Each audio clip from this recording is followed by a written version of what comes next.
이 D램 가격이 올라가고 있고요. 낸드 가격도 올라가고 있습니다.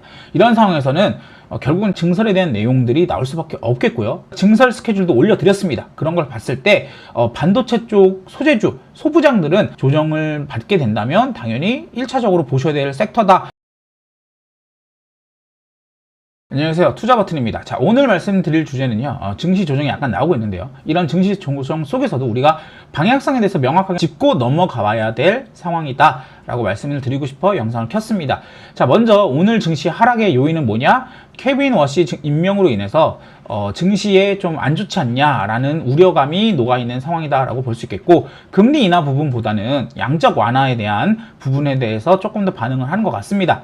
양적 완화가 축소된다고 했을 때 당연히 자산의 유동성이 감소되기 때문에 기본적으로 증시에는 좋지 않습니다. 그러나 제가 어제 영상에 올려드렸던 것처럼 케빈 워시가 말하는 양적 완화의 축소라든지 긴축에 있어서 기본적인 전제 조건은 AI와 로봇으로 인한 생산성 혁신, 그리고 고용 감소입니다. 그리고 그런 고용 감소와 AI 혁신이 있을 때는 장기 금리를 건드리지 않는다는 선이 본인은 생각을 하고 있는 거겠고, 그런 상황에서 양적 긴축을 하겠다, 양적 완화를 축소하겠다는 거지, 내가 연준 의장이 됐으니까 바로 양적 완화를 축소한다든지 테이퍼링을 한다는 얘기는 아닙니다. 더불어서 고용 감소라든지 이런 물가가 안정이 된다고 하면 정부는 뭐가 가능하죠? 트럼프 정부는 바로 재정 지출을 강하게 밀어붙인다는 얘기입니다. 재정 지출이라는 건 결국은 시장에 돈을 푼다는 얘기고, 돈을 푼다는 얘기는 결국은 자산의 유동성 감소가 이 테이퍼링이나 이런 것들에 인해서 우려했던 것보다는 좀 덜 할 거다라는 것을 기본으로 깔고 가셔야 되겠죠. 그래서 여러분들이 지금 기억하실 때는 뭐냐면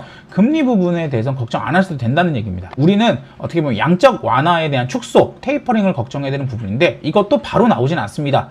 왜냐하면 우리가 12월 달에 이미 파월이 양적 완화를 하겠다, 테이퍼링을 그만두겠다를 얘기를 했습니다. 이런 상황에서 1월이잖아요. 그리고 이 케빈 워시는 6월 돼서 이제 임명이 될 건데, 임명되자마자 바로 양적 완화를 다시 축소하겠다라고 얘기를 바로 바꾸긴 힘들 거예요. 제가 봤을 때는 금리 인하를 하고 나서 시장 상황을 보면서 대응하겠지, 이 사람이 그렇게 막무가내식은 아니고 트럼프도 그런 부분에 대해서 어느 정도는 동의하고 뽑았을 겁니다.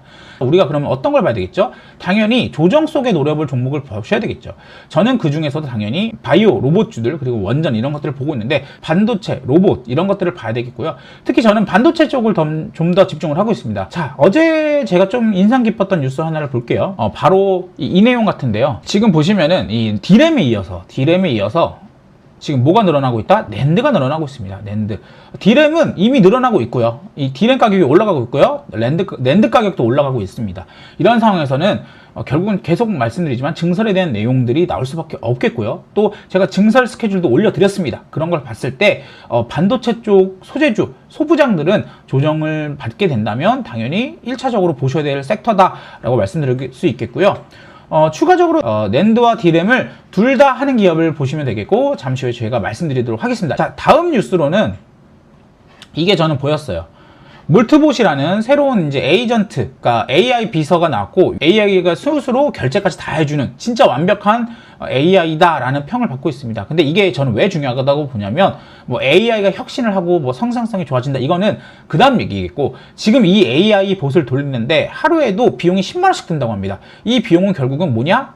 메모리 비용과 전력 비용이겠죠. 왜냐면 이 10만 원을 이제 오픈 AI라든지 이런 AI 기업에다 내게 되면 AI 기업은 그만큼 얘네들이 리소스를 많이 잡아먹고 있다는 얘기니까 결국은 메모리랑 전력이 더 필요하다라는 거겠죠. 그래서 메모리가 더 필요하다, 전력이 더 필요하다, 뭐죠? 메모리가 더 필요하다, 반도체. 전력이 더 필요하다, 원전. 이런 것들을 보시면 될 것 같습니다. 그래서 반도체 섹터 같은 경우에는 금리 인하 너무 좋죠. 양적 완화 축소 지금 바로 들어가지 않습니다. 그런 상황에서 지금 시장이 먼저 반응을 하는 거, 시키면서 선반영을 돼서 혼자서 그냥 발작을 하고 있는 상태인데, 이런 조정 속에서 결국은 다시 오른다고 하면 결국은 다시 반도체, 원전 이런 AI와 관련된 섹터들이 오른다라고 보셔야 되겠고, 그렇다면 반도체 관련주들 계속 지켜보셔야 된다 말씀드릴 수 있습니다. 자, 그러면 우리가 어떤 종목 봐야 되냐라고 했을 때 당연히 제가 말씀드렸다시피 삼성전자 사는 거 너무 좋아요. 삼성전자나 뭐 SK 하이닉스 사는 거 당연히 좋습니다. 조정 지금 받고 있죠. 그런데 저는 말씀드렸다시피 낸드랑 D램의 증설이 일어나게 되면, 그러니까 가격보다는 이 물량의 증가가 더 늘어날 거고, 그 물량 증가에 대한 수혜를 받는 기업들을 보셔야 된다라고 말씀드렸습니다. 그래서 가장 먼저 봐야 될 게 솔브레인 같은 것들. 솔브레인은 제가 말씀드렸던 30만 원에서 53만 원까지 대략 한 50% 정도 상승을 하고 지금 조정을 받고 있습니다. 추가적인 조정 나올 수 있어요. 그렇지만 이 기업이 뭘 한다? 이 낸드라든지 디램에 들어가는 시가계, 낸드랑 디램이 늘어나게 되면 시가격이 더 많이 쓰여지겠죠. 그렇다면 이 기업의 수혜가 확실하다라는 점. 그 다음으로 제가 말씀드렸던 종목이 HPSP라는 종목입니다. 요것도 이제 낸드라든지 또 하이브리드 본딩에 들어가는 첨단 장비를 납품하는 기업이 있고요. 당연히 약간 조정이 나오고 있지만 이 기업도 낸드 시장이 커지고 또 디램 시장이 커지고 증설에 대한 캐파 증설에 대한 내용이 나오게 되면 결국은 실적으로서 증명을 할 기업이다 라고 말씀드릴 수 있겠습니다. 자, 그 다음으로 TSE라는 종목 제가 말씀드렸죠. 이 종목 같은 경우에는 프로브 카드를 만듭니다. 프로브 카드가 뭐냐? 반도체 웨이퍼를 테스트하는 카드라고 보겠고요. 이제 반도체 웨이퍼가 이렇게 있잖아요. 그러면 이제 밑에다가 얘랑 이제 이어주는 판때기를 만든 다음에 얘가 잘 굴러가나 확인한 다음에 이제 잘 굴러가면 오케이 하면서 통과하는 건데 이 판때기를 계속 갈아줘야 돼요. 이걸 만드는 게 TSE라는 거겠고요. 이 TSE 같은 경우에도 당연히 제가 실적 좋다라고 말씀드렸습니다. 그리고 낸드 가격 올라간다, 디램 가격 올라간다, 계속 올라갈 수 없습니다. 가격이 계속 올라가게 되면 결국은 가격 저항에 받게 되겠고요. 그 다음으로 이제 반도체 업체가 하는 것은 뭐냐? 결국 증설 얘기를 할 수밖에 없다. 증설 스케줄 제가 말씀드렸고 이게 2006년, 2007년부터 본격화된다라고 말씀드렸습니다. 그렇다면 지금 이 실적치는 2007년 800억 영업이익은 더 올라갈 수밖에 없다라는 거겠죠. 지금 TSE 시총이 주가가 좀 빠져가지고 8천억 초반이 됐습니다. 그렇다는 얘기는 뭐죠? 지금 멀티플로 10배밖에 받고 있지 않다는 얘기예요. 여기서 저는 추가적으로 조정이 나오게 된다고 하면 매집을 해가는 방법도 굉장히 좋은 방법이다. 제가 보는 관점은 기본적으로 1조는 넘어갈 수 있다라는 건데 지금 8천억 이하로 빠지게 되면 저는 상대적으로 저평가다라고 볼 수 있겠죠. 물론 이 상황에서 조정의 이 폭이라든지 기간은 조금은 생각을 해봐야 돼요. 제가 봤을 때는 이제 한 달 안에 끝날 것 같은데 그렇게 된다고 하면 한 달 동안 이 종목을 모아갈 수 있는 기회가 생긴다라고 보실 수 있겠죠. 자, 그 다음으로는 추가적으로 이제 이건 소재주니까 장비주 하나 더 볼게요. 장비주에는 PSK라는 종목이 있습니다. 이 기업 같은 경우에도 HBM 장비를 만드는 기업이겠고요. HBM에서 필요한 포토레지스트 스트립을 제거해주는 장비를 만드는 업체고, 낸드 같은 경우에도 추가적으로 뭐가 됩니까? 낸드계의 HBM이 나옵니다. 그러면 어떤 장비가 많이 들어가냐? 또 PSK에서 만드는 장비가 많이 들어갑니다. 마이크론, 삼성, 하이닉스 다 들어가는 기업이다. 글로벌 3사 반도체 기업 다 들어가는 기업이기 때문에 지켜보셔야 된다. 글로벌 마켓 셰어 1위인 기업이다 말씀드렸고요. 이 기업 같은 경우도 영업이익이 2007년에 1,300억 정도 나옵니다. 지금 시총이 1.6조 정도 나오고 있고요. 그러면 한 멀티플 12 정도 받고 있는데, 만약에 여기서 멀티플 10 이하로 빠지게 되면 다시 한번 굉장히 이제 약간 저평가의 구간으로 다시 들어갈 수 있다라고 말씀을 드릴 수 있겠죠. 자, 그래서 오늘 증시가 조금 조정을 받다 보니까 많은 분들이 좀 걱정을 하시고 계신데요. 이런 기회가 어떻게 보면은 좋은 기회다. 증시가 그동안 꾸준히 반도체 종목 오르다 보니까 매수할 타이밍이 없지 않았습니까? 근데 이렇게 조정이 나오게 되면 매수할 타이밍이 생기겠고, 여기서 이제 제일 중요한 점은 공부를 한 사람과 안 한 사람이 나눠진다는 거겠죠. 그냥 단순히 많이 떨어졌으니까 살게라는 것과 반도체 시장이 이렇게 움직이고 있어. 낸드가 가격이 올라가고 디램 가격이 올라가고 있는 상황에서 26년, 27년도에 증설이 될 거야. 그리고 AI 섹터 같은 경우에도 죽지 않고 오히려 지금 AI가 더 화랑이 되고 있네 라고 봤을 때 여러분들이 조정 구간에서 얼만큼 더 확신을 갖고 매수를 할 수 있을지, 또는 전략적으로 매수를 할 수 있을지를 결정되게 된다는 거겠죠. 공부 안 한 사람들은 여기서 살 수가 없습니다. 왜냐? 무서우니까요.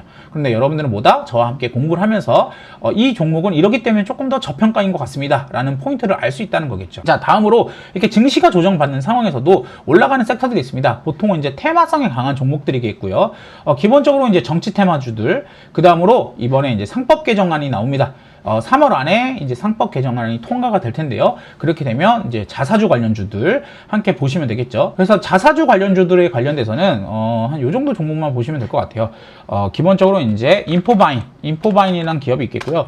자사주 관련주들은 기본적으로 실적이 이렇게 좋지는 않습니다. 실적으로 올라가는 테마가 아니고 그냥 테마성으로 올라가기 때문에 이 기업 같은 경우에는 자사주가 50%가 넘습니다. 그렇기 때문에 자사주가 소각이 되게 되면 당연히 이제 관련주로서 부각이 될 것이고, 그 다음으로는 부국증권 이런 종목들, 요것도 이제 자사주가 40% 정도 됩니다. 그 다음으로는 메커스 같은 기업들, 요것도 자사주가 한 38% 정도 되고 있습니다. 이런 기업들 상법 개정안 관련 이슈가 나오게 되면 한번 관심 가져보시면 좋을 것 같겠고요.